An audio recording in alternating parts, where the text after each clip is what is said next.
What's up everyone? We are quickly coming around to the second double eviction of Big Brother 23 and allies are beginning to turn on one another and throw each other under the bus because what else is there to do when you're playing Big Brother? We've got so much to talk about folks, so welcome to your live feed update. Now folks, right before we get started, I have got this goal, this amazing goal of getting to 10,000 subscribers by the end of the season. We are getting so close over these past few days. Everyone's support has been truly incredible, and I just want to say thank you to everyone for that. But we're not there yet, folks, so please hit the subscribe button if you haven't already. I would really appreciate that. And the YouTube algorithm is something crazy that is difficult to understand, let's just say, but I know that clicking the like button can help my content and help my channel. So if anybody can click the like button, anybody and everybody can click the like button and click the subscribe button, I would really massively appreciate that. It would mean a lot to me and it would really help me out. Alright folks, let's jump right into the veto ceremony for this week. Now of course, Kyland's nominees in the first place were Tiffany and Hannah, and he won the power of veto, leaving him in full control of this week until the vote is handed over to the house guests who are voting. But of course, the veto ceremony did take place and Kyland decided not to use the power of veto, leaving Tiffany and Hannah on the block. So folks, the first victim of the second double eviction will either be Tiffany or Hannah, but of course we've got to talk about who that is going to be. And also whilst we're at it folks, let me know in the comment section who you would like it to be.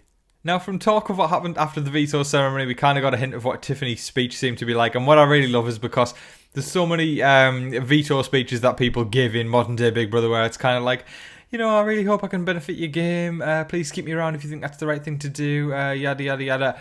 Bull, folks. You need to stand up and give a hell of a veto speech. Like, think about Dr. Will All-Stars, where he literally told the house, I hate you all. I'm going to throw every single comp, and I'm going to make sure everybody is on slop, just like Chicken George sitting next to me. I want everybody to experience the misery because I hate every single last one of you.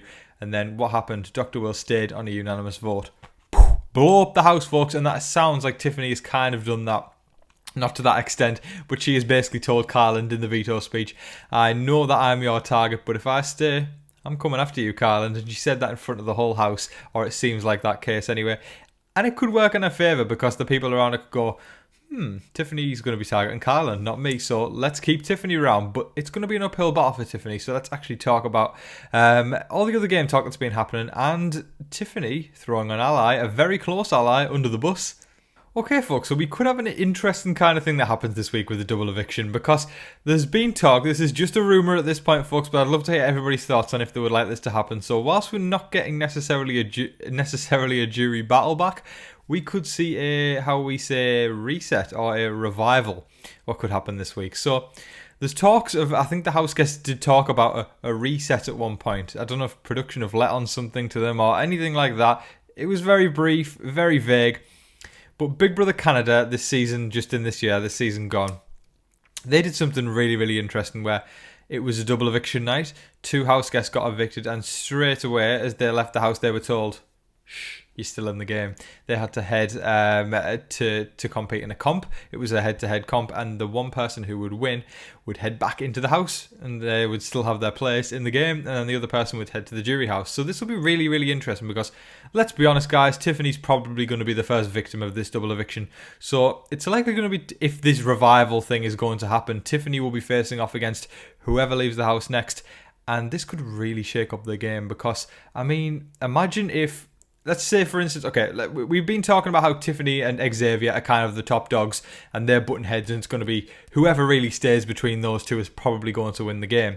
Imagine if Tiffany goes in round 1 and Xavier goes in round 2. I mean, whoever goes back in after that, if there is this revival, remember it's a big if, folks, whoever goes back in the house after that is basically going to take control of the house and is going to be in a marvellous position. Tiffany has gone from possibly the worst position to, if X goes out, because X is likely going to be a target going into the next week because of the... I mean, people start to wake up after Claire painted the target on him when she left. If Tiffany goes back in, Tiffany will be in a power position in the house, and because her main nemesis, Xavier, will have gone. Vice versa, if Tiffany leaves and Xavier goes back in or stays, then Xavier's in the power position. It's going to be so interesting if this revival happens. I mean, I want it to happen. I'm going to be straight up. I mean, I love mixing it up with something like that in Big Brother. I think it would be super exciting. But of course, remember, folks, it's an if. It might not happen. It's just a rumour. Who knows, folks? Who knows? But I'd love to hear your thoughts, folks, and if you actually would like to see it happen. Tiffany has shown she is here to play. She was talking to Arza and she is officially threw Hannah under the bus. Now, I don't think anybody should give Tiffany flack for that. And if Hannah decides to throw Tiffany under the bus, I don't think anybody should give Hannah flack for that. They are simply playing the game, folks. There's nothing personal in it. And I don't think... Because I can imagine there'll probably be some name calling and people will be saying stuff, oh, Tiffany's a bad ally. I mean, what are you supposed to do at that point? It's Big Brother. You got to if it means that you're going to stay in the house, then I guess you're going to have to throw your closest ally under the bus. It's tough, but it's Big Brother, folks. Listen, you're not playing for somebody else, you're playing for yourself. So I'm glad Tiffany is doing that. And if Hannah does it, I'm going to be glad that she does it, because as a fan of the game, I just want to see people playing their heart out and doing everything they can, clawing at every single chance they can to stay in the game. And Tiffany is basically saying to Arza, look, Hannah is smarter than me. If if you take me to the final two, or if I get to the end somehow with you, Arza, I think I'd be easier to beat than Hannah. We all know as viewers that is not the case. Tiffany would 100% win in a landslide against Hannah. But Tiffany is shown to be very manipulative and she can sway people very well. And Arza has shown to be able to be swayed very much, and she will listen to what people say, because Arza doesn't tend to be a... Let's call her... She's not a stand-up player, let's just say that for sure. She is kind of... I'm going to say floated. I saw somebody saying that Arza's a coaster yesterday, and I think she's slightly above a coaster. I think she's in the middle of between a floater and a coaster. I don't want to give her as much credit as saying floater, because a floater isn't a great strategy in my opinion. I would say she's in the middle, because she has maintained relationships with every single person in the house, but she hasn't done it to the extent where she's flopped on each side of the power every single time. She's kind of been in the power because she's been in the cookout, which adds to the coasting element of her game. She hasn't had to do anything, but the fact that she's maintained good social relationships with everybody shows that she can float as well as coast by being in the cookout. That's got her to the end. So I would say right in the middle of floating and coasting, but linking back to what we were saying, she can be swayed quite easily as a result. So Tiffany is obviously going to go to work on it and see what she can do. It's probably not going to work, but Tiffany is trying and trying and trying. And as a Big Brother fan, I can thank her for that and say thank you, Tiffany. At least you're not going down without a fight. I'll say that to anybody, any single house guest, whether I've been supporting them or not. I will say that to any single house guest. If you go down without a fight and do everything that you can to stay in the house, I've got a ton of respect for you.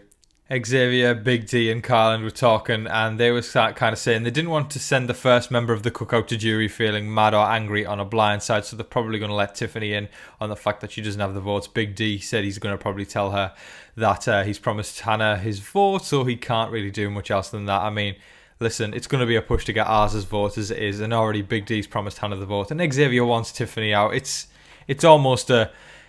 It's just a no-go for Tiffany at this point. Listen, we've seen stranger things happen in Big Brother, and I can go on and talk about the spiel of expect the unexpected, and I will do that because I'm a strong believer in you. It's the nature of the game, expect the unexpected. But the likelihood is, and if we're being realistic, Tiffany will be leaving the house first this week.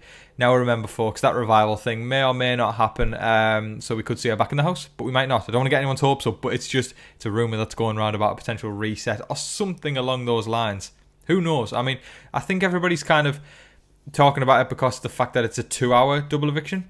I don't know if that was a case of it was intended to be a triple, so they had to kind of keep the 2-hour slot, and they're going to have to maybe give us some more jury segments or something like that along those lines. But I think it would make logical sense for there to be a double plus something else that goes on top of it, especially when, there was brief talk of a reset in the house where the house guests were literally talking about it. Who knows? We could be just fantasizing or just imagining about nothing here, but you never know, folks. And I guess it links back to what we were just talking about there. Expect the unexpected. That is all of your live feed updates for today, folks. I thoroughly hope you all enjoyed watching. Thank you, folks. I really do appreciate every single last one of you. I mean, these last few days have just been so enriching. I've really felt the love from all you guys. It's kind of been crazy. I feel like the week, before, when Claire was going and then Derek X went, a lot of people were kind of feeling a bit bummed out that their favourites were going. But of course, this week has kind of just surged a lot of positivity with the cookout completing their mission, which was a huge celebration, and the fact that we're going to get our first black winner in Big Brother history. in civilian Big Brother history is huge. You know, it's massive, and it's really surged this positivity, and I felt the love from you guys with so many more people subscribing and hitting the like button. It's just mean the absolute world to me, and it's really put a smile on my face, and just thank you guys. I really mean that from the bottom of my heart. Thank you. But of course, I want to hit 10k before the end of the season. That would be wonderful to go out on 10k. It'd just be creme de la creme. Let's just call it that. But folks, I'll say as I always do, make sure that you're staying safe, staying positive, and staying healthy out there, and be kind to one another. That's a super important one, folks. Be kind to one another. But folks, in the meantime, please don't forget to like, share, comment, and subscribe. But until your next live feed update, I've been your host, Tom Vasey. Good night.